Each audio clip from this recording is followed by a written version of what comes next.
Okay, hello, everyone. Hello. Well, we have a quorum for now, so we are going to call tonight's meeting to order. Do I have to motion this one in? I always forget. I should really write this stuff down. No, okay, so we're calling this. No motion necessary. You just call it to order. Okay. Yeah. Everyone, at least everyone on, I'm assuming, read the minutes from last month. There were no changes that I know of. Correct? Thanks. Okay, Right. so do we want to approve the minutes from August 11th, 2021?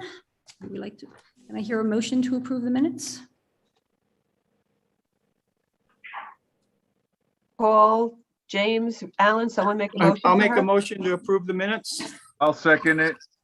Okay, then the minutes are approved and I will get these out tomorrow. Hopefully anyone else who joins doesn't have any comments. Otherwise, we'll have to go through this again. All right. Pre-ordinance. Hey, are we ready? Do we want to go? Well, I guess first of all, do we want to go to the tree ordinance now or wait till there's a few more people on and go to the next item? Whatever makes sense, I'm good with. Yeah, I'm in favor of waiting a little to see if we get a few more people in line, but Okay, excuse my coughing. I'm having bathroom renovations and I've been breathing dust for 3 days, so it's gonna be a fun meeting. All right, so we'll just go to the tree planting. We'll go back to the ordinance. All right, so the tree planting is still set for October 23rd. I have a message into Feeney's to talk about what trees they can provide, and then I have a second nursery option depending on what Feeney's cannot provide. And then once I get all that, I'll pass it around for everyone to look at. And then obviously we need to get it to the board for them to look at. I was hoping to have it by today, but unfortunately that's not going to happen. So How many trees are we talking about, Linda? we're probably looking in upwards of like 350. Wow. 350? Yeah, we had close to 300 for the first half. Wow. Yeah, and that got done by 12 o'clock. That's incredible. Yeah. So. Do you have volunteers lined up? Not yet. I told, hi, Sue, yeah, we're just going, we skipped over the tree ordinance. We're at the tree planting. I told, excuse me, I told Monica I would get in touch with her after this weekend, get her through September 11th, and then everything should be calm. And then we talk about volunteers. So how many poles do you need for that many trees? 700 poles? No, we don't. No, like there's more shrubs than trees. Oh, okay. I'll let you know for sure. And how big should the poles be? How long? I'm not even sure if we're definitely going to need them or not. Paul That's the has thing. bamboo he wants to repurpose. No, I know. Let me find out what the size of the trees are first, and then I'll get back to you. All right. We'll go on that one. I'll cut them to order because I've given away about 20 poles already to people for tomato plants and shoring up their trees that they've been planting. Oh, nice. You know, they put up some spruce and some yew trees, and some will go a little topsy-turvy with the wind and all the rain. Well, yeah. Pretty much as everything's gone topsy-turvy with the past couple storms. Has there been weather? Hmm? No. Yeah, the crazy weather. All right. Climate change is a hoax, don't you know? A Chinese hoax. Yeah. Quick update on the Twig Lane and Revere Road project. They were approved. I was working with Greg. We have a contractor set up and got in touch with Fernbrook to get us the final quote on the trees that we had proposed. So I think we don't have a date yet for those two plantings, but I think it's probably going to be sometime in October during the week. This is going to be something that's contracted out, so we don't need volunteers for it. The one on the 23rd, where is that going to be located? That's Patterson. That's the rest of Patterson. The rest of Patterson, okay. Linda, Yeah. I know that the township was looking for guidance from you / the EAC. Hey, Kevin. In terms of, is mid-October when you think the trees would be most successful if planted at that time, or like, is there a? Yeah, I talked to Greg already. It probably, I would say with trees that large, probably, excuse me, probably mid-October. Okay, as is you the and Greg best have time to to do it. so excellent. Yeah. So, all right. And I those don't have to go out for bid? They did the planting went out for bid, or did it? Oh, no, it didn't go out for bid. It doesn't go out for bid because of the amount, Alan. It's But you have to less. get a number But of. they did get 3 or 4 bid. They put out 3 or 4 requests for bids and then they compared. But so it kind of sort of went out to bid. It followed the appropriate process. Yes. All right. Well, everybody's here, so let's go back to the tree ordinance. I'm actually going to hand this one over to Jim. I have I just wanted to follow up on the tree planting. I think we need to have a system in place for replacing the casualties from earlier plantings. Yes, I'm going to go out there this week now that there's no rain forecasted, and that's going to be put into what the new order is going to encompass. There actually, believe it or not, there weren't that many casualties from last year. Yeah, but The just to keep two- making sure that whatever we are doing is successful, there has to be a system in place to monitor and replace. Yeah, no. The 2 river birch that were at the end of the tributary were kind of hurting. I need to go look at them again and see if there's a chance of survival. If not, they're definitely going to get replaced. But whatever is part of the new order is also going to be replaced. New order Whatever meaning the needs to be planting for replaced. this fall? The way? New order means the planting for this fall? Yes.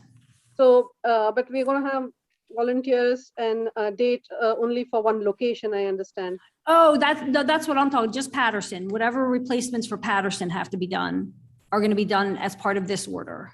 Okay, what about the Keola fields? Not until we're ready to plant, because it's just going to take too much to have to maneuver everybody over there. Not Yeah, until so we're can ready to that plant. be taken up by the township? What we had said in the past was that when we do that whole walking trail, when that's all in, we'll do it all at once. Mhm. So Oh, that's the okay. plan. Since Yeah, we're because anyway going to go it's back just to the- easier to get everyone on one site at one time. Yeah. That's why I just wanted to make sure we have the item on our on the board so we don't Yes. forget about it.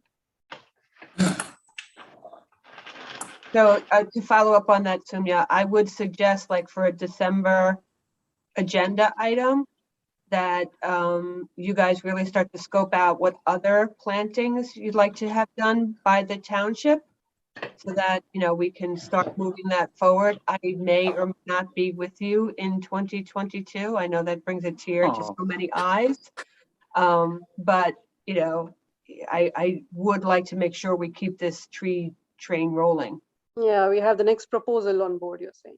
Yeah, and because I think it's going to be larger, it will have a higher bid process, Alan, to your earlier point. Okay, Thank you. All right, so back to the tree ordinance. I hope everyone got a chance to look at what Jim had put together and a couple of the emails that went through.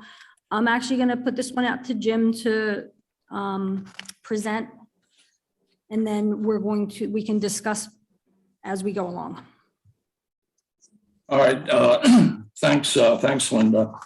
Well, the township has requested, and I'm just going to try and paraphrase here because there were several pages in their request proposal. It kind of boils down to 20% flowering natives and buffers. They're asking to make a change. And then caliper size changes and all the various buffers and height changes. And then a modification of the farmland preservation buffers as far as the material that's used there. Well, anyway, I went through the township's request and prepared a response, and I did get some EAC input already on this. So I think what I'd like to do is, I'm just going to go through this thing. Suzanne, I need a little input though. If we, do I have to read the whole thing to get it in the minutes, or can we just paraphrase it and then attach it to the minutes later? I mean, I think it's fair if you attach the proposal. I mean, the proposal I think is in a few minutes already. But I think it's fair, and it's then you say like under section 170-80, blah, blah, blah. I don't think you have to read. Okay. And- All right. Yeah, it's not that Just to voluminous. follow up on that, you don't even have to say like, read everything you want. Like if you're okay with the caliber section, then you can just say we agree or we don't agree, and then Okay. the goal is to capture what your recommendations are in response to what the township has requested. All right. With respect to tree caliper size and shrub and tree heights, the EAC has no issue with the proposed small reduction in caliper size for buffer and street trees, and no issue with the small decrease in shrub and tree height. The next one deals with flowering native trees and shrubs added to the native plant list. Currently, we have 16 trees and 68 shrubs of the species listed. However, the list and the ordinance does allow the use of cultivars through the approval of the township plan expert. Who is that? Pardon? Who is the township plan? There's two titles, either the registered landscape architect or the certified plant horticulturist. And we are assuming that they have been looking at this all along, because when the current, my memory is fading me a little, but I think when we first put in this ordinance in 2007, I think Remington Vernick was our engineers at the time. And I went down to North Jersey and spoke several times to their landscape specialist, and he was very helpful as far as adding to the value of this ordinance. And I guess I think the designation probably came from him. And this is a standard, from what I'm understanding, designation, and it's been in the ordinance since its inception in 2007.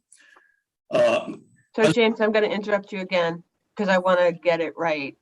So it's your belief, memory, whatever, that those two titles relate to a professional expert that the township has either through their current engineering firm or some other source. It's not you, it's not Alan, it's not me, it's some professional.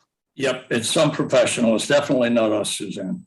Okay, so I think that may need to be cleared up, but I'll get back to you. Okay.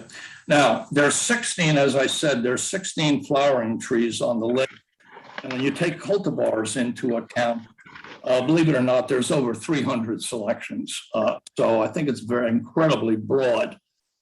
Shrubs, basically the same thing. There's 68 on the list, but shrubs expand exponentially when you're talking about cultivars. And there's over probably 1,000 to choose from. Deciduous trees wasn't mentioned, but just, I went through looking at some of the cultivars there, and the list itself has 50 trees, but there's easily two to 300 cultivars. One example is red maple, which has a lot of cultivars, and that has actually 50 cultivars listed. And we're actually pretty fortunate in Lower Makefield because the Piedmont and coastal plains flow through our borders. So we have a multiplicity of natives not enjoyed by many communities. Also, we'd have to search pretty far and wide to find as beautiful trees as in these areas. Jim, if you don't mind, can I keep interrupting you, or is that no good? Well, I'd almost prefer if I could get through the whole thing and then we could go back section by section. But if you're more comfortable doing it line by line, Suzanne, I'm fine with that too. No, I want you to be comfortable, so go ahead. Okay. The EAC has no objection to adding more natives from the coastal and Piedmont areas, although our present list is quite comprehensive. Currently, the ordinance already through the township plan expert, we're allowed to add extra trees and shrubs, whatever, and flowering trees from those two areas, as well as areas outside. And the EAC would certainly be willing to use its expertise to work with township officials to expand that list in any time that they're available. And I think they showed us a list from Lancaster County that looked pretty interesting to me. I was going to copy it until I found out it had about 40 or 50 pages. So we're going to try and get a copy of that. I mean, if we can add to, the list of native plants, I think that's a real plus. And I'm sure that when we sit down, we can come up with some additions. The question of cultivars, the EAC believes the issue of cultivars is already addressed in Exhibit 1 of the Saldo Ordinance 178. Footnote 1 in the exhibit states cultivars are acceptable upon approval of the township's plan expert, which is the RLA or the CPH that we discussed earlier. The whole issue of cultivars is complicated. That's why, look, Linda knows a lot about plants and I know a lot about plants too, but, I think you really have to have an expert opinion, a true expert opinion with a designation to decide, which ones are acceptable. But for instance, when you get into like dogwoods, which are probably one of the most beautiful tree I've ever seen anywhere, there's 90 different cultivars. And I think most of those cultivars behave pretty well in the environment, very, very close to these straight species. With respect to the farmland buffers, that's a buffer type 3. We agree that the 15-foot portion of the buffer should be grasses or wildflowers. However, on the 10-foot residential side, it seems to us to make more sense to have some shade, evergreen, and flowering trees and shrubs to lessen the noise and dust impacts of the farming activities. Also, higher vegetation would also reduce the negative visual impact of the 5-foot high chain link fence that's required in the buffer.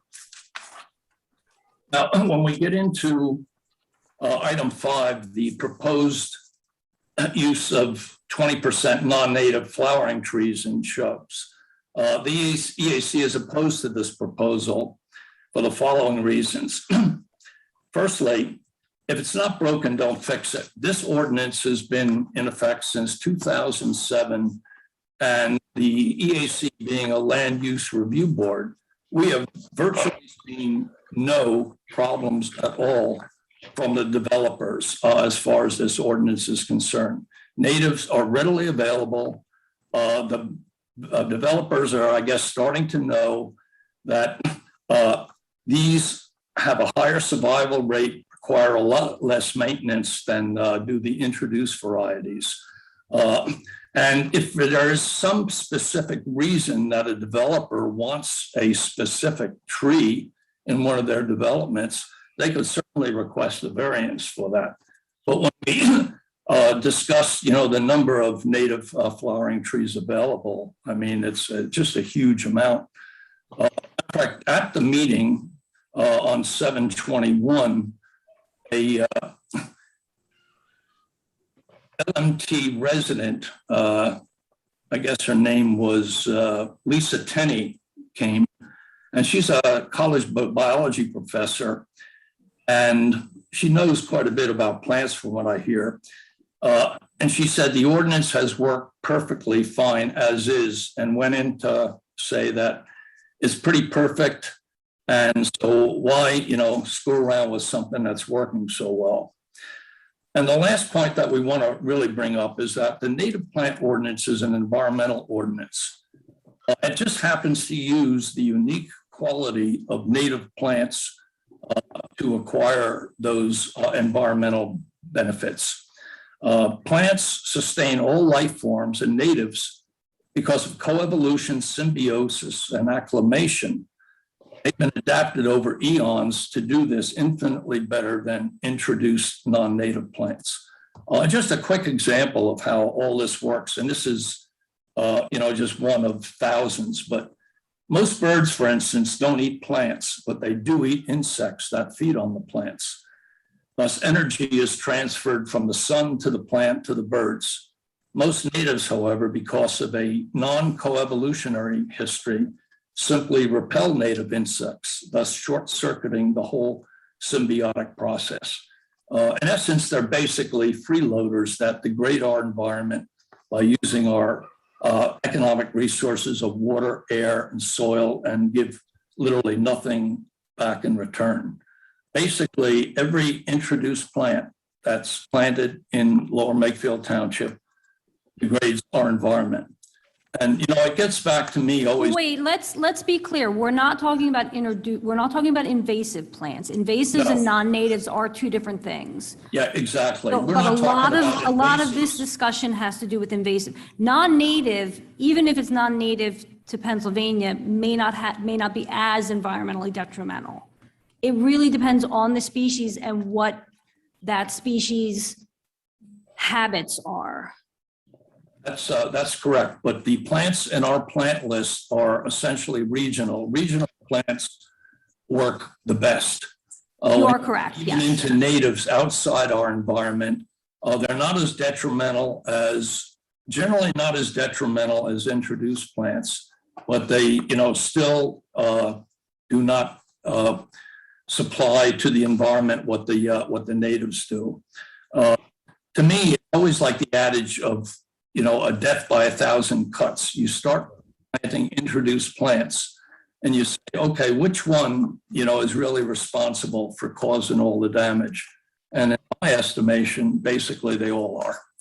So that's the reason that we, in the native plant ordinance, quite frankly, didn't mention or make room for non-natives. Now, this does not apply to the individual homeowner. The individual homeowner is free to plant whatever they want in their yards. If they, for instance, like a cherry or some kind of Kusa dogwood or whatever, they can certainly plant that.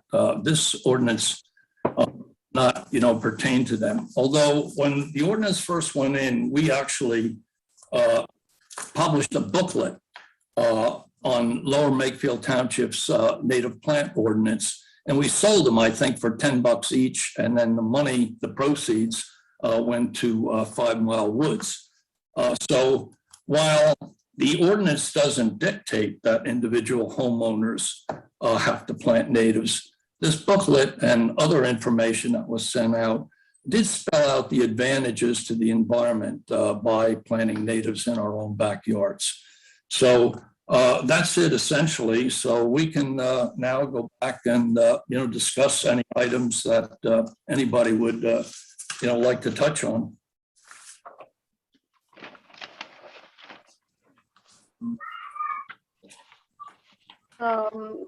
I have some comments, but I can wait. It's not the most urgent comment, but while Jim was talking, several thoughts crossed my mind. First thing is that when you say this does not apply to homeowners, I feel that we could, if we could expand the coverage of the ordinance to include all planting, that would be wonderful, rather than going the other way around. And the other thing is, I was thinking that there's a lot to do in this discussion, I feel, because you be part of any gardening group, you get the same thing. There are people who, there's a general impression that when there's a discussion of natives, etc., then you are an environmentalist, which basically means restrictive. It's more like an image, and that breaks people into two sides. All of us here don't like large lawns, but there's a big fan following for large lawns and black-dyed mulch with manicured shrubs in our township. So I think our responsibility as the EAC is more to bring awareness. That's probably a primary mandate. So I was wondering, given the large number of trees and shrubs that Jim mentioned, for me, I didn't grow up grow up in this part of the world. I'm not familiar with these. So difficult to visualize what these choices are. How do they look like? Will I like it or not? Because everything is so subjective. So, and then getting to know its characteristics to help me decide is something that a common person doesn't go into. It's very whimsical. I like this, I don't like it. And, oh, you want me to plant a native? Oh, that must be, you know, quote unquote, coming from an agenda, which is restrictive, whereas we can, you know, plant whatever from the tropics, hibiscus and whatever, because I like it and grew up with it. I would love to have it here. So would it help? I think it would help to bring out a booklet with visuals of these trees and shrubs, with a matrix to which checks off how each of these plants and plants contributes to. Whether it is flowers, whether it is you know, certain trees are known to convert more oxygen. Like, I mean, I know it in my part of the world, in India, the neem tree, which is called it's Ficus azadirakta, that is supposed to actually, scientifically, it has been measured, gives you more oxygen, converts more carbon dioxide into oxygen because it has finer leaves and things like that. So without going into that kind of scientific detail, but just to make a matrix of basic characteristics of these plants and shrubs with visuals might help people visualize that, oh, it's not a bad deal. And if these are all the benefits that you get, what the heck, I can pick from this. Yeah, I think a book like that would certainly be helpful, but let me just hold up here for a second. This is the booklet that we actually sold when the native plant ordinance first went in 2007. And we'll certainly reissue this again because they sold pretty well. We just put them up in the township admin building, and then when people went up there, and now, of course, the internet is you know, much more heavily used than Facebook. So I think something like this, which points out the benefits of you know, using native vegetation in our own yards, might be very helpful. So we could certainly do that again. And put it up on the ESE website. So it's like a reference to share with anybody required, anybody who wants to see something. Say this is our catalog. Yeah, they really did a nice job on this too. We had some really, we always have talented people on board, but we had a couple of people with good graphic artist skills when this was prepared. So they did a lot of the work on this at no cost to the township.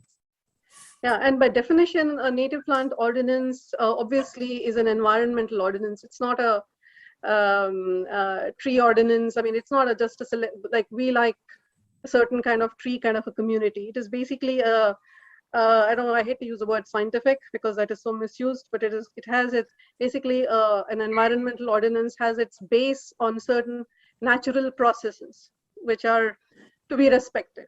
So I think it's more important for us to educate people and make people aware and get the information out more publicly. Yeah, I agree. Those are very good comments, Soumya. Yeah, I have a question, Suzanne. I've probably looked through maybe 30 or 40 projects that have come into the township over the last 12, 13 years, and none of them seem to complain about the choice of different types of plant material they can put in. And like Jim said, if it's not broken, don't fix it. But somebody obviously came to you with a problem, and can you explain the problem? Part. Maybe we need to address something here. I don't know. That's the funny part to me, right? If I hear that's not broken, don't fix it one more time, right? There's obviously a reason the township has come to you guys to say, we think it's broken based on the feedback we have. And we've asked for your input, which I hear you're good with the caliber and the tree sizes. So that's, let's say, taken care of. I'm confused by how we're defining what version of geographical definition are we using for the natives, because you reference what Jim Majewski had attached, Jim.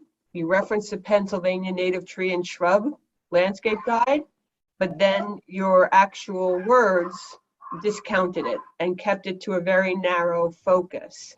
And I think that's one of the issues in terms of the native tree language is nobody really understands how it's this geographical term versus that geographical term. And is it our intent to be as restrictive as possible, or to actually, you know, acknowledge where Lower Makefield lives in terms of, I'm sure there's a correct word, but it's just escaping me. I would also like to understand, if you want to speak about it a little bit more, one of the asks by you guys really was that you were going to come up with language on the invasives, because none of this covers that, right? We know we have a bamboo ordinance, but we don't have anything else. So, I didn't hear that mentioned. Do we have anything to bring back to the township on that, or no? There is verbiage in the. So wait, let me answer. So in terms of native tree, native plant is defined as living, growing, reproducing naturally in a particular region. So we need to figure out not what's native to Bucks County, but what's native to our region, which includes the Piedmont and the coastal plain.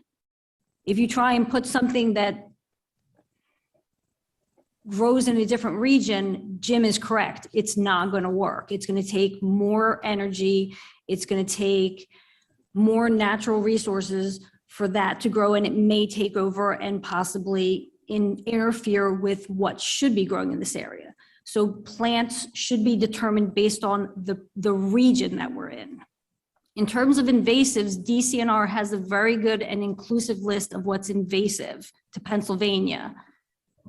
It doesn't break it down in terms of coastal plain. It just gives you what's invasive to Pennsylvania. We can take that list and incorporate it into the ordinance so that it incorporates things like tree of heaven, mile a minute, Phragmites.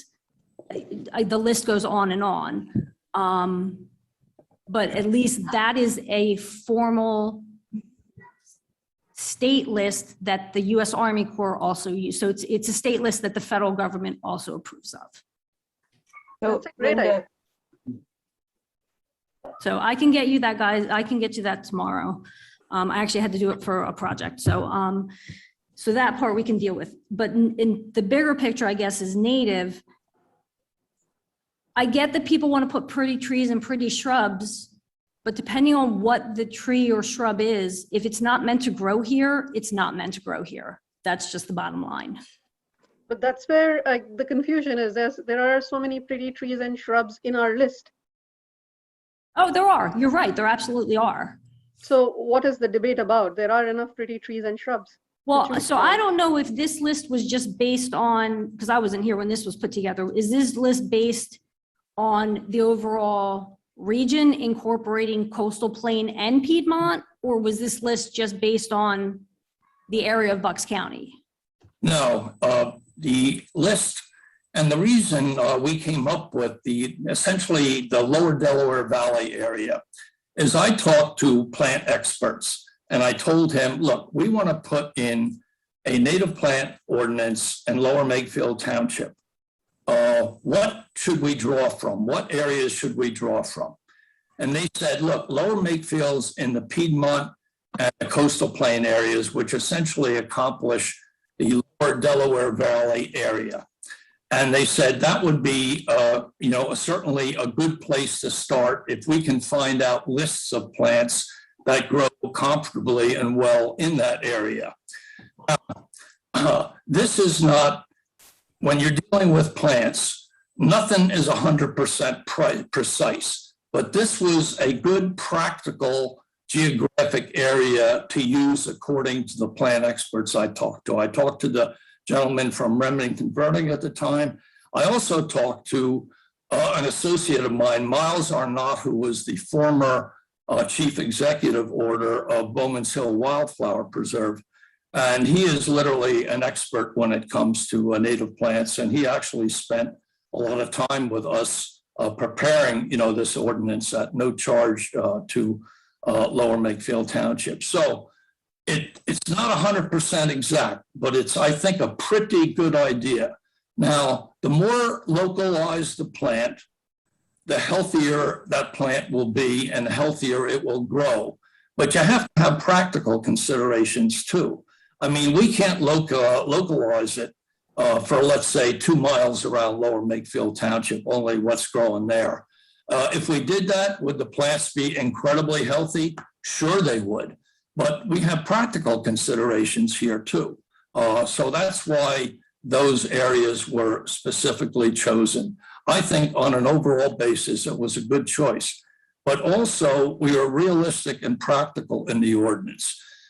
We said that if there's other plants in the coastal and the Piedmonts that we did not include, we could take a look and add those to the list as well as if there are plants outside, just outside the area. We could certainly include some of those too.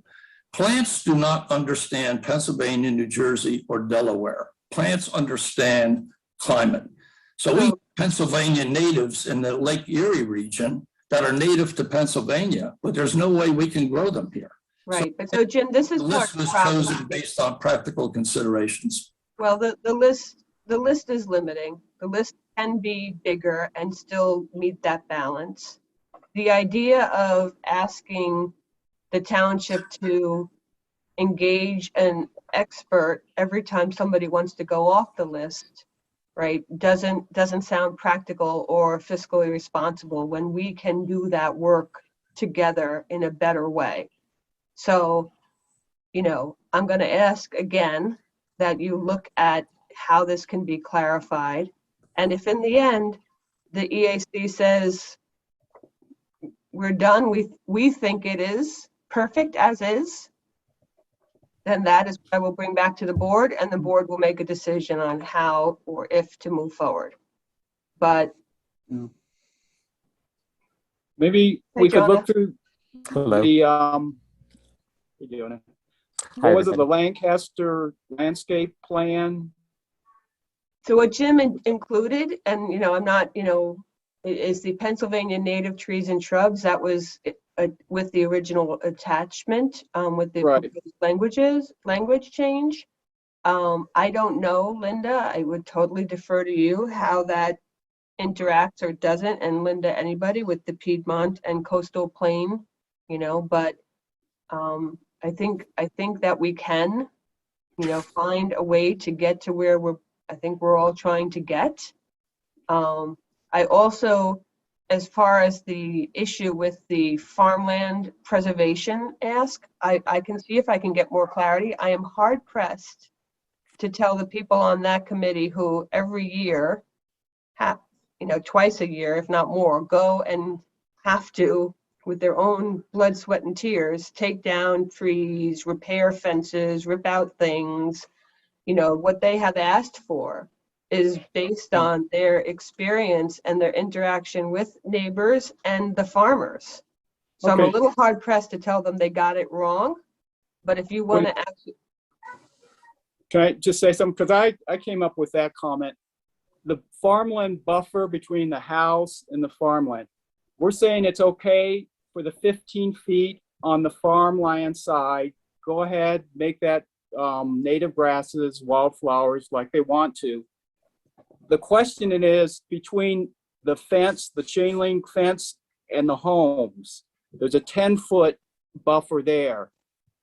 And the ordinance just says plant some trees. It doesn't say how many and, bushes or how many, but they should plant a few. We're not saying, put them every 15 feet along there. Just put something there to provide some kind of visual buffer. They can still have a view to the farm if they want to see the farm. There'll be space for that.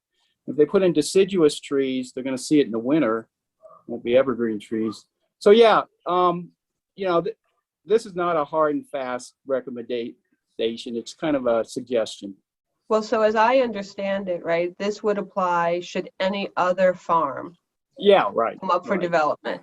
Right. And so I do think we want to be as purposeful, right? Because we have all these rules, and I think many of them are great, including like when a new development comes on, that, the trees along the road.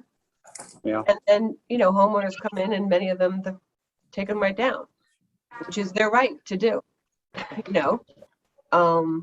no matter how much we wish that they wouldn't, it's their right. So I do think that we have the opportunity to be really purposeful about the language that we suggest there to, as you said, right, we incentivize the homeowners if we really script out what that is so that it does not obstruct the view, but that comes up with that appropriate balance. So hopefully the first thing that they do when they come in is not rip it out. Right. And that's where I think you can really leverage your expertise in defining what that looks like. I think what we've said basically is a product of our expertise. I agree with Alan. This is not a hard and fast thing. To me, it more deals with aesthetic. I put myself in one of those houses looking at the back, and I would much rather look at some attractive vegetation than a chain link fence. And it still does to the farmer what the farmer wants on the other side of the farmland buffer. But again, I don't think, this is any hard and fast, recommendation from us. But I think what we're saying here just makes sense, especially from an aesthetic viewpoint. Yeah, the ordinance says on the residential side of the property line shall be planted with appropriate native species in informal groupings to achieve a naturalized farmland buffer as an adequate separation between the farmland and developed land. That doesn't sound like a heavy lift. I mean, so you're good with it as is. Well, that's what's proposed here. Right. Yeah. So you're good with it all. Yeah, because Jim mentioned the farmland piece. Yeah, that he wanted it cleared out. That some people did. He didn't, but some of the people on the farmland committee. And that sounds a lot better than just having turf grass right up to the fence. So the EAC is in agreement with the language proposed by farmland. All of it. What's in Jim Majewski's rewrite? Yep. Okay. Susan, I have a question. Yeah. Well, obviously, you have feedback from different corners, which you're presenting to us, and we seem to have a different idea or interpretation of what these ordinances and suggestions are supposed to intend. The best thing is to invite them over to present what their problem is, and then we'll be able to understand better where they're coming from. And we can explain where we are coming from and then take it from there. So you have one sort of pushback from some people who are not happy with the list, the native plant list. Bring them over. Let's have a conversation. So have you looked at the native plant list? Beg your pardon? Have you looked at the native plant list? I have looked, but it doesn't make. I don't visualize them. Right. That's why I was saying that our job is not clear at all. And what is it called is not clear at all. That is because I don't know what the species are. I do not make a judgment based on looking the list. But I do say that I cannot visualize these trees. So our job as EAC, it's not just a moral responsibility. It is our mandate to take actions which support the environment. So we should be able to explain it. So I'm familiar with trees in India and shrubs in India, and I know which ones are native and not. Here I'm not. So if I look at a list, that's exactly what I said. If we have a visual guide with characteristic, it helps anybody who doesn't know. So if you can bring those people along here, we can have a conversation to see where they're coming from. And it is our responsibility, it is our mandate, an EAC mandate, to explain things from not I like it or I don't like it point of view, but from an environmental point of view. Same thing goes with the farmland preservation. Whoever it is, bring them on. We should be able, the whole point is to converse. If we are able to converse, we can understand their point of view, and we have an opportunity to explain to them where we are coming from. So instead of, obviously you're the best conduit, but it's the next step is to bring them over. Let's have a conversation with these two parties and see what we get at. So there, it may be a simple resolution. If once they understand where we are coming from, which is not a question of likes and dislikes, but it's an environmental responsibility. we should be able to explain that very clearly. I think all of us here are qualified enough to do so without knowing specific names of trees, which I don't. We can do that. And we can see what exactly are the issues that they have and take it from there. So it's not like you don't have to shuttle between here and there saying, do you agree to this? Do you not agree to this? Let's understand. I think the first thing in the process is to understand each other's point of view. But I think on the farmland issue, we're in agreement now. So there's no settling or conversation. You're welcome to reach out to them and discuss anything you want. But I think since we're in agreement, that part's done. Okay, So I mean, if you're happy with that, that's fine. But whatever you feel is this thing, bring them over so that we have a chance. This is a public forum to discuss such things. It's one way to explain handle each other's it. point of view. You know, you don't have to have a pre-decided. We don't have a pre-decided opinion. We are only representing environmental principles, so we can explain that and see what they say and what exactly they have in their mind. So whoever has objections or whatever, bring them over, and accordingly we can take it up. Well, you know, that totally makes sense to me. And let's get back to the issue of the invasives that Suzanne was talking about. There's verbiage in the native plant ordinance that invasives should be not used. The state of Pennsylvania puts out a noxious weed list. And in addition to that noxious weed list, they list a whole bunch of plants that they view as invasive. There's 13 plants on the Pennsylvania noxious weed list. In Pennsylvania, it's prohibited to buy, purchase, sell, transport, or plant any of these noxious weeds. Tree of Heaven is not on that list, but it's listed as a invasive plant. Certainly, I know a bit about the Tree of Heaven, and it's quite frankly, it's a horrible plant. I don't know why we ever brought it here in the first place, but I'm not so sure. The list changes all the time. I think what we have done in the native plant ordinance is we mention that invasive plants are not appropriate and they can't be planted.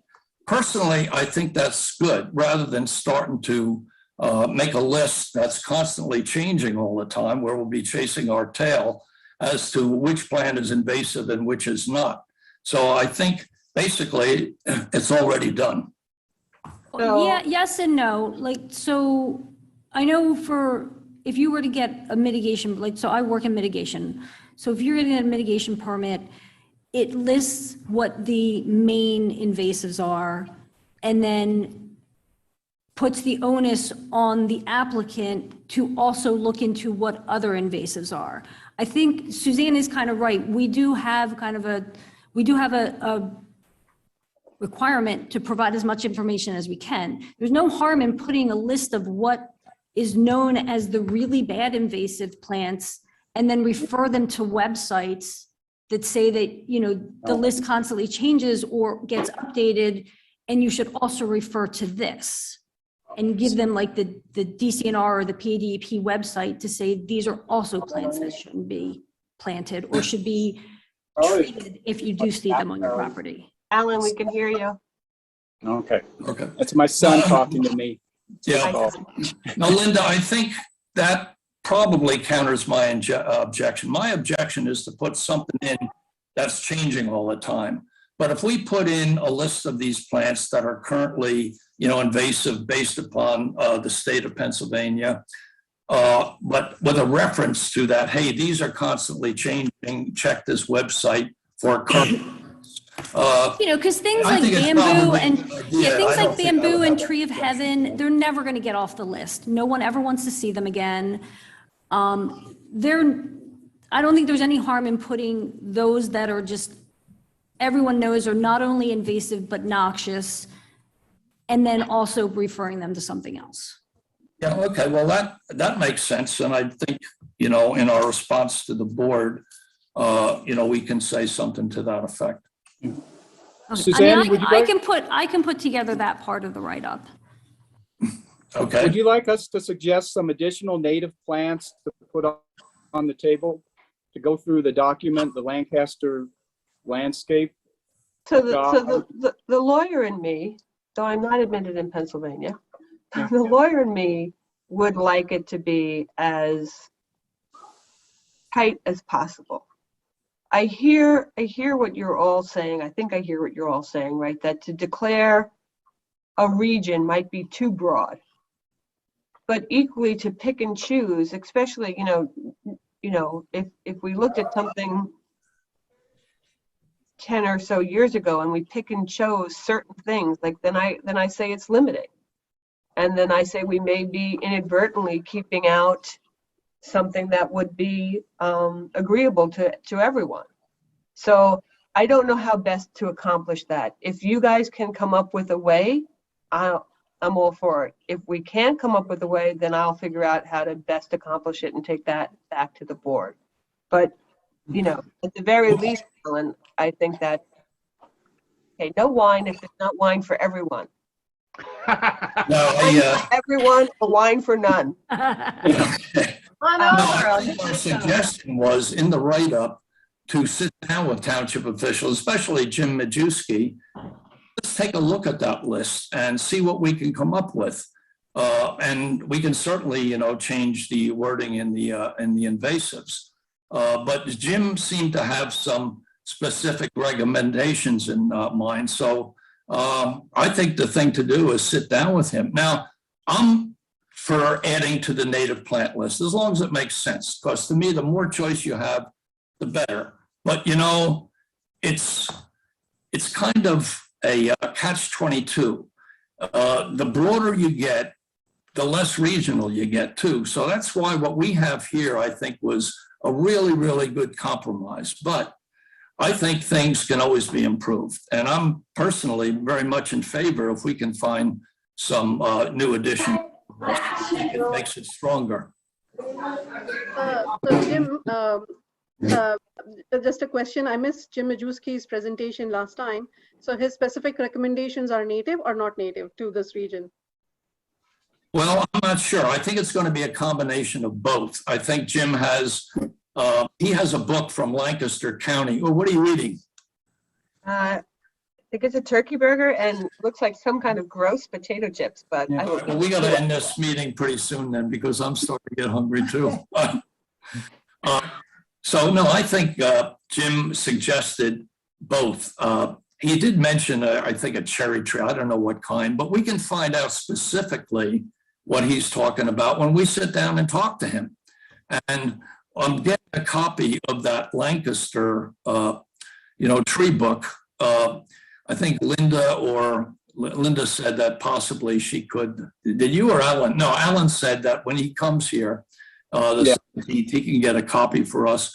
And I think there might be some good information in that book as well. But that's Pennsylvania natives. Pennsylvania right now has 2,100 native plants and about 1,500 introduced plants. So our list does not have 2,100 plants, obviously. Because again, native plants, no Delaware, no Pennsylvania, it's all climate. That's what they understand. So I think I would personally like very much to sit down with Jim and come up with a good. I'd like to sit down with him too. I'd like to know what specific species the board would like on the list to see if they fit in this area. And I'm not just talking in this area, Bucks County, I'm talking in this region. Right. And I think I would personally, we should like to know who exactly has the objection to this list. I Because, do. huh? I do. Me. So it's only coming from you. It's not like you. No, it's not only coming from me, Soumya, but I don't know what you expect. So I'll just say me, and I'm here, which and I'm party telling you has it's not enough. And I'm Yeah, asking yeah. you, and everybody on the call is saying, yes, we think we can do more. But, right, because what Jim has said is that when the decision was made, he did a Herculean effort.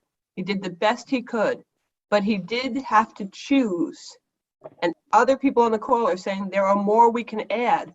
So let's just get there. Let's just start moving to adding, not crazy, not trying to bring in trees that are native to Florida, but trees that are actually native to this region, however you want to define it. I totally defer. Is it coastal, Piedmont? Is it Lancaster? Is it a combination thereof? It sounds like more work for you guys if you want to do the combination, but if that's what makes the most sense, I'm good with that. But it's time to expand it. No, Time I to don't add have more any, specific. I was not commenting on that. What I'm trying to get at is that Alan here has this experience that there have been no objections over the last decade from developers, but you have some feedback, so we should address that feedback. Expanding the list is a non-issue. I am not the expert, and I would leave it to Jim and Linda. But whoever has the concern, we need to understand what the concern is. And you have some specific feedback, which we don't know who it is. And ideally, you should just bring them over so we can understand. I think it's all about communication. The more you communicate, the clearer each party understands each other, and then we move forward. Alan is not aware of any developer having had any problem for a decade. So who is it? So let them, It's me. you should welcome them me. to come over and explain. It's me.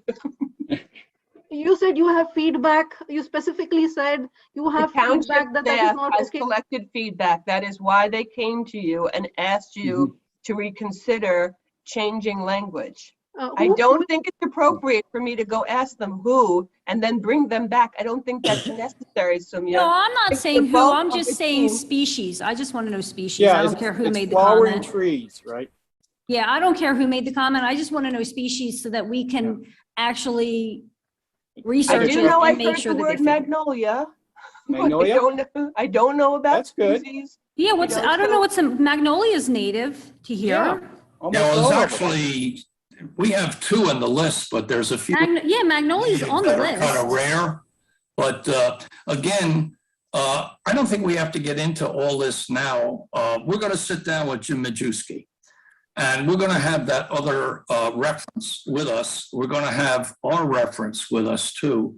One of the, and I recently just gave Linda a copy. One of the main sources that we used for the native plant ordinance was a book. Hold on, I have one here right in my desk. Native Plants for Wildlife Habitat and Conservation Landscaping, Chesapeake Bay Watershed. Now, the unique thing about the Chesapeake Bay Watershed is it encompasses the coastal plain and the Piedmont area, and some from the mountain area as well. But they specify what area in the manual itself. It's very comprehensive. This is what it actually looks like right now. And again, this was one of our main sources. So when we speak to Jim Majewski, we'll have this. We'll also have the manual from Lancaster County. And I think we're all on the same, I think we're all on the same pathway about adding natives to the list. I don't think we're on the same pathway if we want to put introduced plants on the list, but that's something we can discuss as well. Well, one thing got sorted out. Susan wanted magnolia, and it's already there on the list. So that is a non-issue, I believe. Well, Are there there any are. more, No. any more specific? There's there- other many there's not. other Yeah. magnolias, but Right. we can talk about it. That's right. that is the problem. But I appreciate the work you guys have put in and that you're going to continue to put in. And I think, Jim, you said it correctly. So let's move on. Okay. I just now- have one clarification. Jim, you said that there was no list of conifers on the native plant? Yeah, yeah, sure. We have plenty of evergreens, Yes. Okay, that's all. shrubs and trees as well. He mentioned you. about including additional deciduous, Paul, in certain sections of the language, but I think we can clean that up. Good. Sure. Thank you. All right, so I guess we probably need a motion on this. My motion would I be, don't think we need a motion yet. We haven't really agreed to anything. well, that's I mean, what I'm aside from asking the right now. forest. What I'm aside from the- asking, Yeah, but we're still kind of, Yeah, I we don't think still you need a to meet motion. with Jim. I mean, the only thing we've actually agreed to was the farmland section. And we're not going to do it piecemeal, so I don't think you need a vote. No, I think we need to meet with Jim first. Come Okay, up with a So we have a word, motion. before we make any official. go to the board. Okay, so Yes. then obviously, the board's not going to vote on this until, we meet with Jim and then we make a formal recommendation to the board. Well, let's not say that, right? Because if for whatever reason you guys don't meet with Jim soon, right? There is a desire to get this fixed, and we should try to get it moving, keep it moving at a quicker pace than a slow pace. Not to say that you've been slow, you've not been, but that language where you just said, until you meet with Jim and I don't want to be having this conversation in December. I wanted to I be, just sent an email to Jim for like within the next week or so. you're the best. Yeah, okay. Let's try and get something. Obviously, but I think most of what's in this write-up right now will probably end up, being our response. But let's sit down with Jim and let's see what we can come up with. Yeah, because I still need to write something up for the invasives. So let's Okay. try and just get this all inclusive, see if we can add any other species, and then we can have a final go through of it and then a motion, and hopefully within the next meeting. Okay, all right, that sounds good to me. Okay, that was fun. Land use, Alan, you're up. Yeah, nothing really new. The two subdivisions that the zoning board are reviewing, they're both have been continued. The deck subdivision that's at East Schoolhouse Lane and Woodlawn Woodland Drive. It had a whole special meeting on August 31st. It went for 2.5 hours and they had to continue it to another special meeting, which is going to be on the 29th. So a lot of interest in that. A lot of the neighbors are interested. They hired a lawyer, one of them, so it's going to go on for at least one more special meeting. And the Jennings subdivision, they asked for a continuation until September 21st. So nothing new on that. And there's no new plans submitted. So that's it. Hey, Alan, let me just go back for 1 second. I was looking for this brochure and it's right in front of me all the time. It's from DCNR and it's invasive plants in Pennsylvania, incredibly comprehensive, as you can see from the inside. So again, they've done a lot of our work for us. All right. Yep. So recycling. Okay, we're on for the 18th, September 18th, 10 to noon. Bring your wine corks, your styrofoam, and your delabeled prescription containers. I'll email Mark to make sure the trucks are there. He's on board, but just to double check. And who is going to be there to help?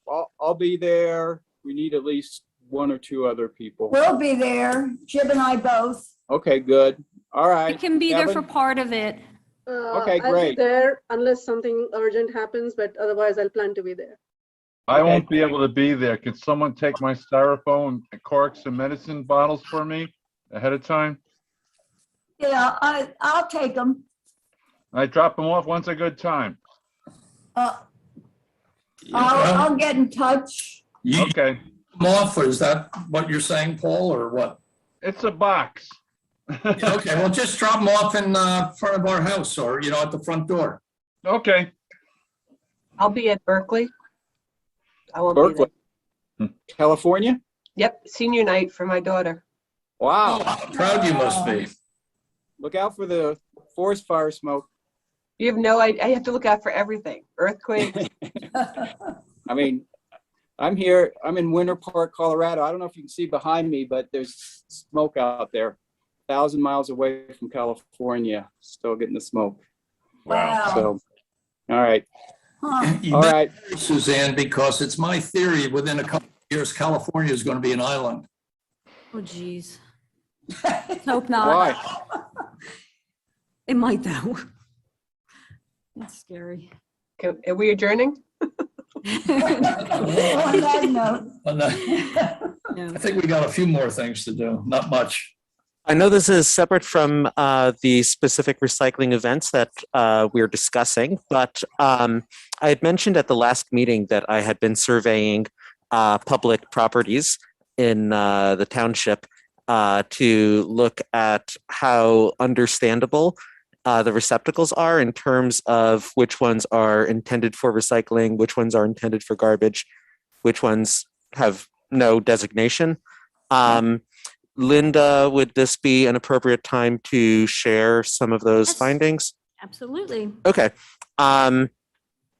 I hope that my share screen will work properly for this. But I went through the different public areas that are outdoor areas anyway. There were a few that I was not able to identify that were listed on the website. And this may just be a hardship of still being relatively new in town, having moved here only 2 years ago.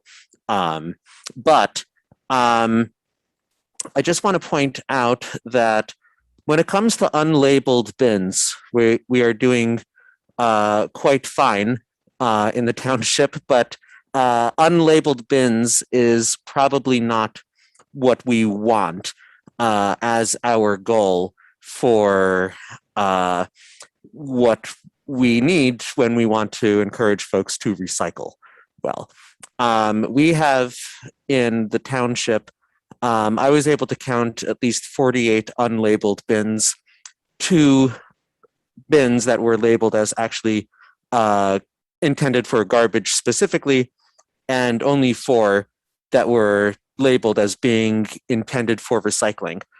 I want to acknowledge, of course, there's also nothing that's identified for compost, which is a whole separate conversation that we may want to enter at a later point.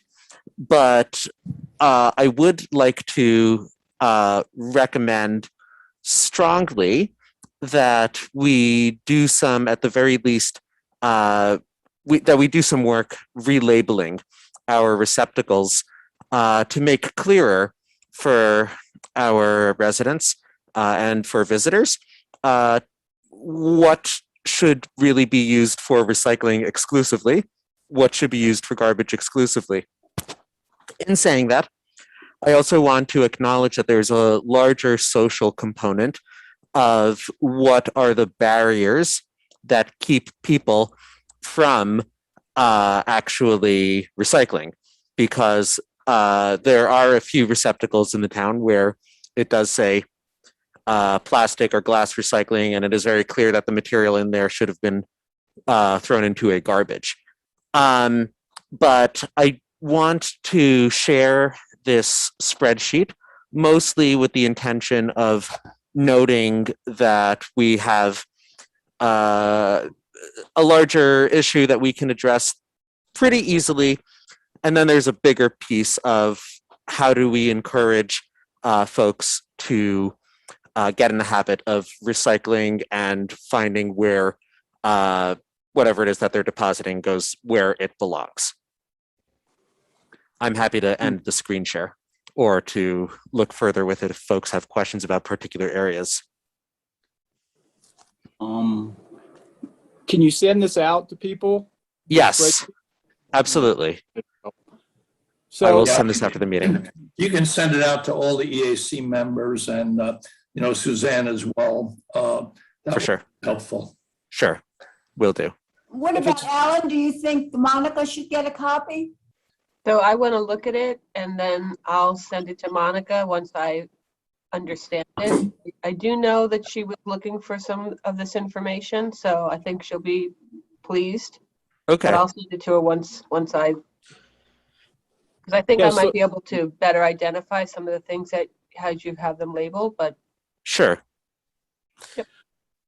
So you're saying they're basically And not. Jonah, this is very impressive work, by the way. Yeah, I know. So, a little pat on the shoulder.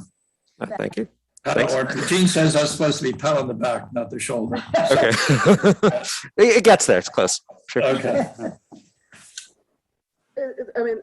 I just wanted to, just thinking aloud for these unlabeled bins. I don't think labels cost very much. Can we, do we have funds to do it? I think EAC has some money. Yeah, that's something we could definitely do. Yeah, let's coordinate with Monica first, but yeah, I'm I think that's what might end up happening. And I'm like still impressed by this. Oh, thanks. It's great work, Jonah.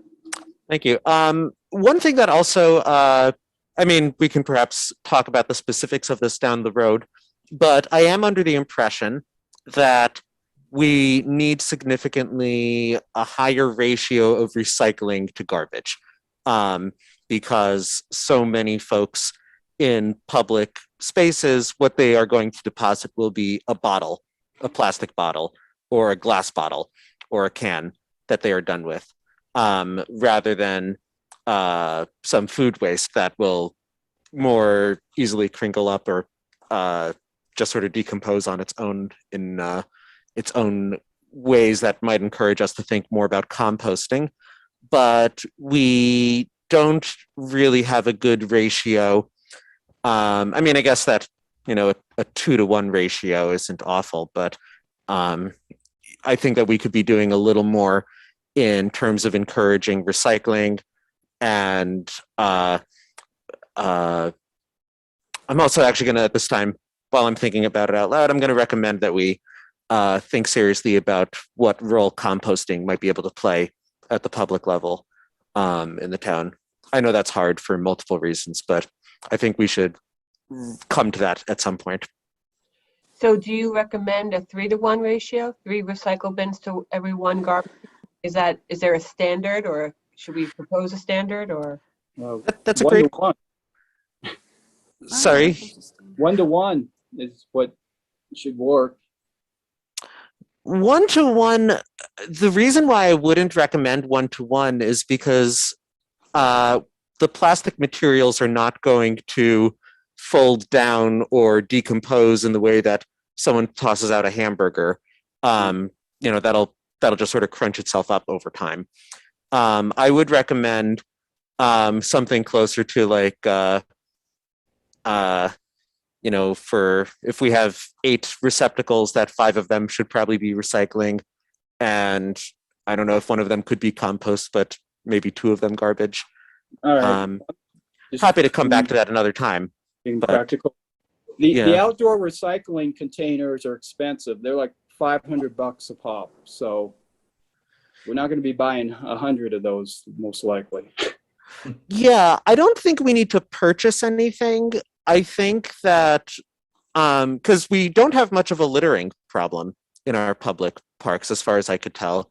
Granted, I went prior to the school year really beginning, but it seems to me that people are pretty good about getting things into a receptacle. The only question is it the correct one?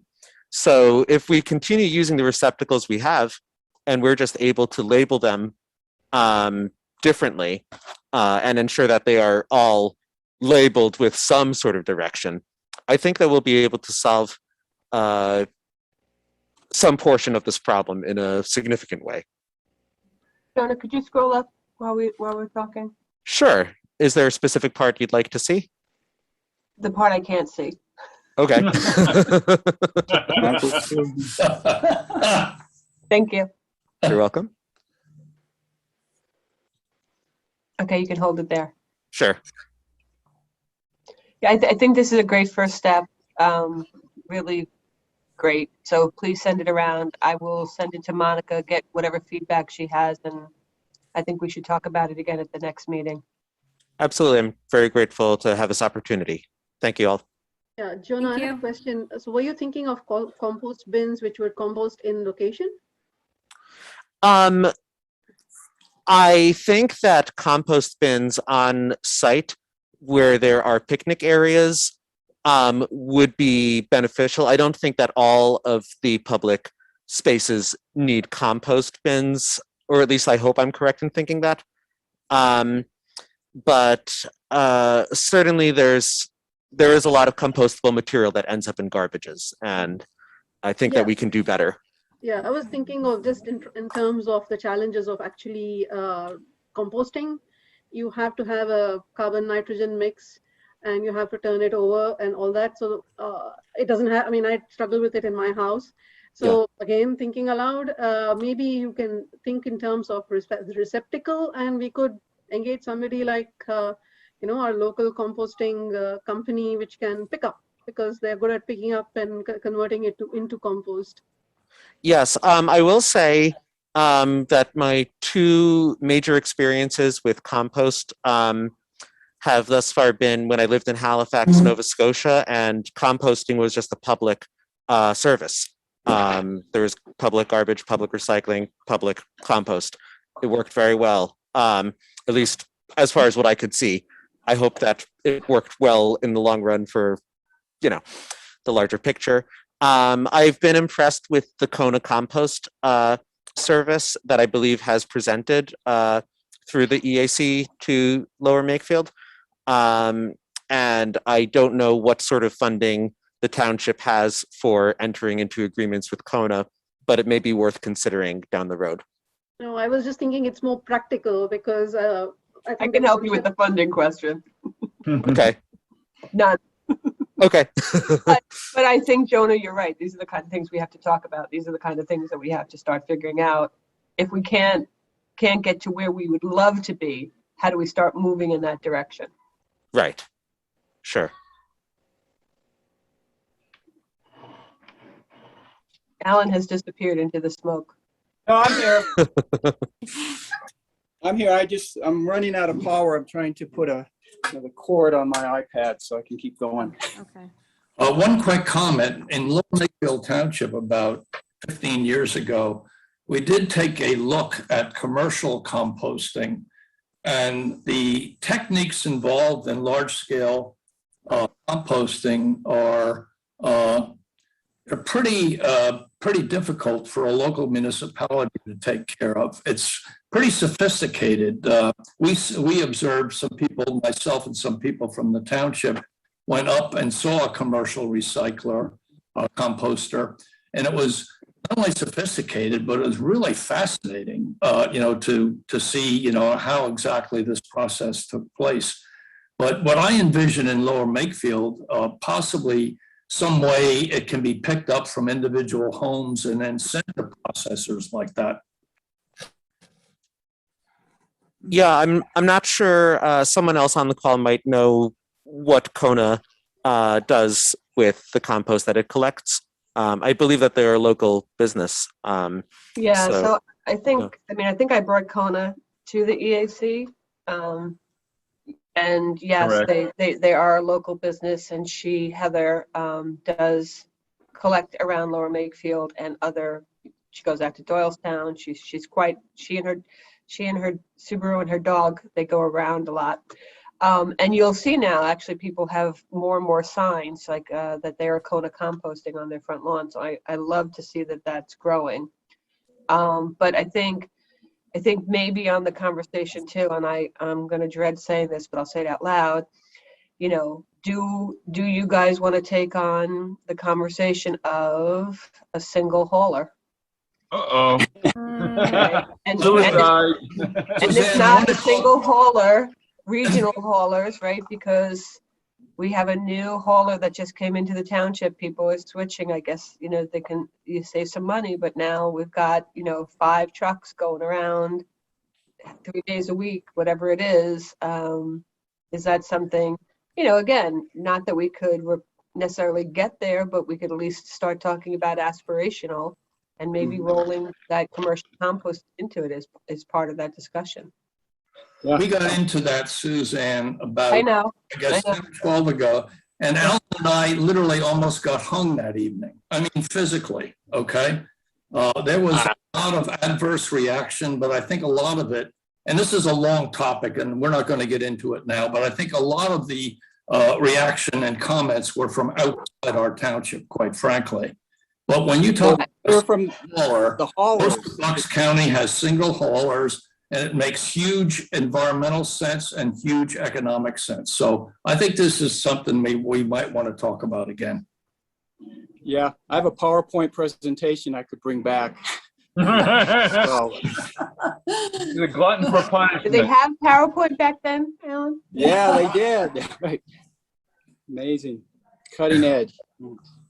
I'm going to reveal another level of my own ignorance, but when we talk about the problem of introducing a single hauler we're talking about the expenses related to No. purchase? No. No. The haulers really oppose it. The existing haulers, you said there's 5 now, or 4 or 5 in the township.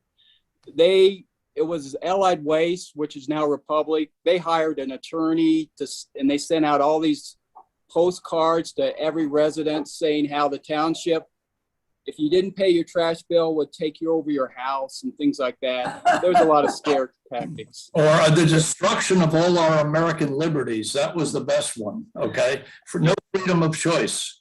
Yeah. Right. So As that's much where as the I'd love to have this opposition. conversation, guys, I think we have 10 minutes left on our meeting, Okay. so let's try and move on.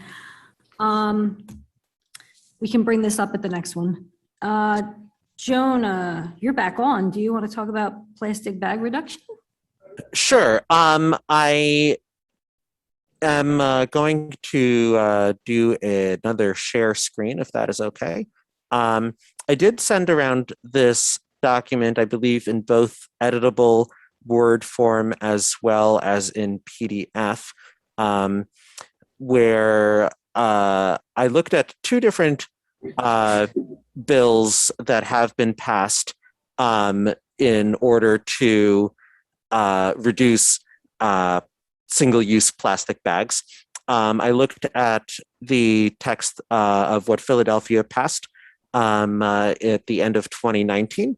And I'll just show that what I've done is I've put in the left column the original text, and in the right column, text that we might be able to use. I've highlighted any differences between the texts and tried to align them so that they would be otherwise identical aside from what is highlighted in yellow. And before I get into the details of either of these, I will also show that I looked at a broader legislation that was passed in New Jersey. This was in November of last year that it was signed and enacted. And I think that it is worth our considering how we would want to implement any form of legislation that would reduce single-use plastic bags. My understanding of all of this is limited in as much as I was not present for conversations that I believe happened perhaps 3 years ago or 4 years ago regarding reduction of single-use plastic bags in Lower Makefield, which are conversations that my understanding is they were not received well. At the same time, I do feel like we may be living in a moment where folks may be more conscientious of the reality of the waste that is produced by using single-use plastic bags and letting them find their own fate. What I would recommend is that we, one thing that I should also say is because I do not have a specific background in American law, other than, what we're doing here. I do not know how much plagiarism is a problem when producing a new bill. Not a problem. Great. So we should probably plagiarize a bunch, I would recommend. But I think we would have to find something that would meet the needs of what we would find appropriate. There are certain ways in which the statewide law in New Jersey can be much more ambitious than what Philadelphia proposed. And one of the things that I think that they both did quite well was ensuring that it is not a law that merely states that there is a banning of single-use plastic bags. There are many exceptions that we do need to consider. In New Jersey, there's a whole list of bag used solely to container wrap uncooked meat, fish, poultry, a bag used, etc. There are all sorts of ways in which single-use plastic wrapping or plastic bags might still be a necessity at this time. in Philadelphia, a few things that I thought were interesting and helpful is that alongside this, they also legislated a study of bag use. That Philadelphia is lucky enough to have an Office of Sustainability or other such office or department as designated by the mayor that would be able to follow up after the legislation of the act. All yours, Bill. Sorry? Never mind. Okay. Alan's kids again. Well, no, my brother needs the grill outside, and so he's taking my office. I'm moving. Oh, okay. Good luck there. I believe that this is a good component for us to consider, that it is worth our following up just to ensure that things are going as hoped. Another component, something that I appreciated about the legislation in New Jersey, that there is a distribution of free reusable carryout bags throughout the state. And I think that that is something that is worth our considering. I made a recommendation, and again, this is all just my recommendations. I'm happy to discuss details at a more appropriate venue than the final 2.5 minutes we have together. But I do believe that perhaps for municipal residents whose income would be considered low income, it is worth our distributing reusable carryout bags. If we have that sort of information available for us, or issuing checks that would be able to help sponsor purchasing of those reusable bags, as people may have particular preferences of what works for their own needs. In any event, I would love to see a reduction and a general ban on single-use plastic bags, with those exceptions, of course, in place. It seems important, as far as I understand, with what we're doing environmentally overall, and I think that we have some tools that we can work with. If there's anyone on the committee who'd like to work with me, if there's anyone on the EAC rather who would like to work with me in ironing out some of these details, I'd be very happy to collaborate. Want to help? I'll help too. Thanks, Kevin. And Alan, was that a I want to help or a question mark want to help? Does anybody want to help? Okay. I can help you. I can send you some information. They've been doing that other places in the country, and I'll send you some of the opposing arguments just so you know them up front, so you can address them. Okay. Sure. So I would also encourage you on your ever-growing list of work to look at how you might draft it for the county and or the state. Because I will tell you that when we did discuss it in the past, and I can't speak for every supervisor, supervisors' opinions might have changed. There are new supervisors. You know, there had been a concern about putting lower Makefield businesses in a different position and driving people, you know, to neighboring townships so easily. So it may make sense to also include that as options for consideration. Okay. How to leverage a bigger group. Recognizing that it is 7 o'clock, may I ask a clarifying question to that, or is this it? Oh, that's Okay. fine. Go ahead. I think we Okay. get hung up on when it's too late. I guess. Okay, great. Sure. So does historically the EAC have some sort of leverage with proposing countywide or statewide legislations?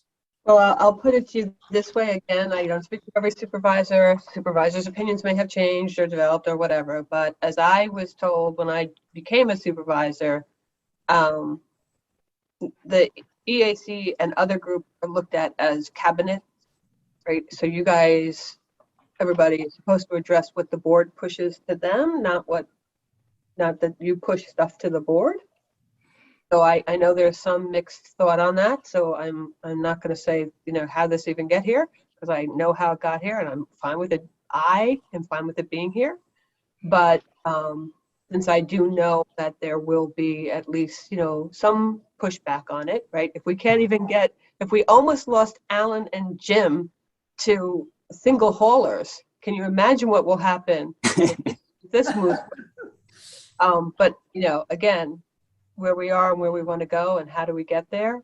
I just think it might be, there might be more push for the board willingness to say, we see this as a countywide issue. We love this and we're going to push it to the commissioners and ask for its adoption, or anything, like that. Because we've done that in the past on other issues that are near and dear to our hearts, but not really something we can implement on the township level. Great. Thank you so much, Chair Blundy. And I hope that helps. Yes. So you guys can stay. I have to go. I think if I sit in this chair any longer, I've been here since 7:30. I may freeze in this chair, and that's probably not good for me. No. So thank you all. Have All a right. good night. Thank you. I'm in Thank you, Chair Berkeley. Blundy. Thank you, Suzanne. Suzanne. Bye. I really don't know how much longer we have. When this came up on my calendar, it said 7 o'clock, so. I have to move too. I'll catch up on the right. video. Does anybody have any quick updates to what's left on the calendar, on the agenda at this point? The lecture series is basically the same, for the bugging trees in Pennsylvania. Colleen Michaels is very uncomfortable because of the new COVID variant. So I don't think that's going to happen this year. And I'm okay with that. I think springtime is a better time of lecture anyway. Okay, we'll just leave it on for, it's fine. I will send out a newsletter for the September 18th recycling, styrofoam and medicine bottle and corks. Okay. Yeah, send that out. Yes. And also for the tree planting. We have a time and place we can put on the tree we planting. have a place and we have a date. So What time? October 23rd, Okay. Patterson Farm. That is fine. I'm assuming it's going to be 9 to noon-ish, 1 o'clock-ish, but we're not 100% sure yet. Okay. And I'll get that out by Sunday. Okay. All right, with respect to the Environmental Stewardship Award too, how about everybody scratching their heads a little for about a week and see if there's somebody that they know, organization or individual in our area that's worthy of something like that. Now, I'm going to check with the school system again, because they've always been a source, for the award recipients in the past. So try and put that on your agenda for the next week, and try and get back to me within a week if you have somebody that you think's worthy of the award.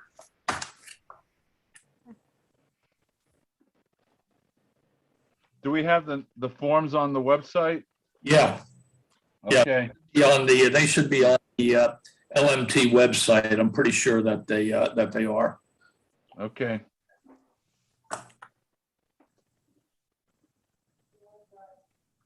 All I need is basically a name and an organization, and I'll check with them to see if they fit the parameters.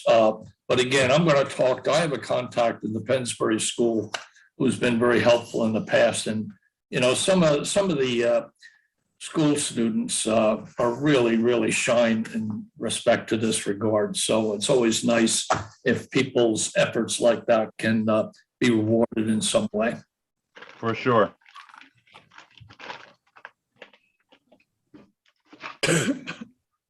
All right. Any other updates? Community Day was okay. A lot of the places didn't show up because of the rain forecasted, but it was fine. Yeah. Jonah, Alan, and I had a good time, and Kevin Yeah. also, and all the Right. Santa Cyril was there, John Lewis, Fred Weiss, and our state rep Perry Warren came by. It was good.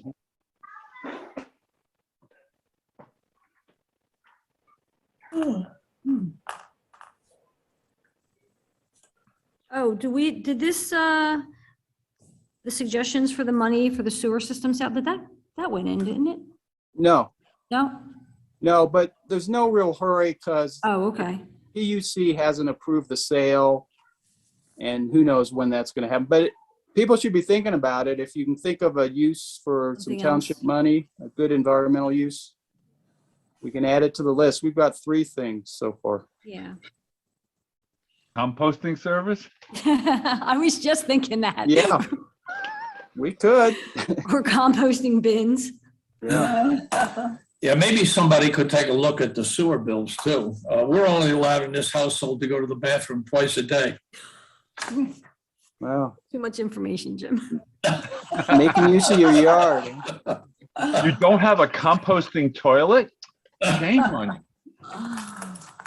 you. All right, so I guess the last item is the Oxen Contamination.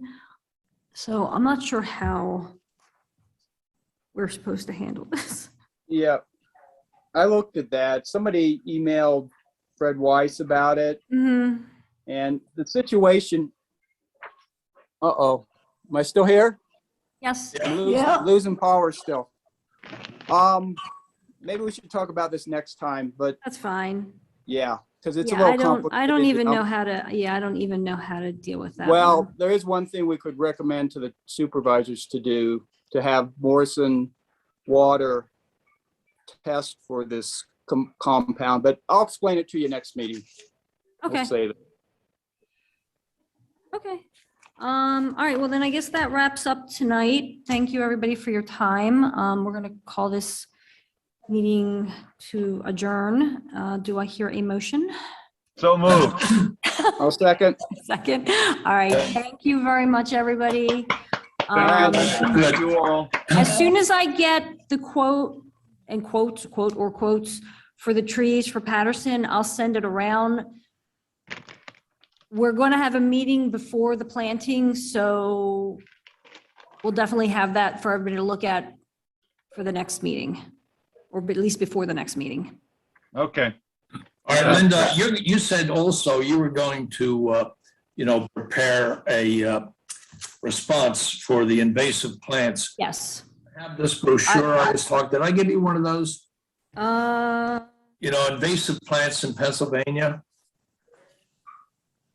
Yes. Okay, this is, I think, all you need to do the. Yeah, I mean, I use Very comprehensive. DCNR's website list, which is probably the same exact list. I'll double check it. And then I'll put together some wording that I've typically seen in permits that I've dealt with on how to deal with it. So, Yeah, well, that sounds like a good plan. Also, if you check their website, their info might be more up to date than the pamphlet. yeah, that's true. Ooh. So we'll see. All right, I'm really getting hungry. I don't know about you people. All right. Well, thank you very much, everybody. All right. Everybody. All right. the Talk to Starbucks you election. next month.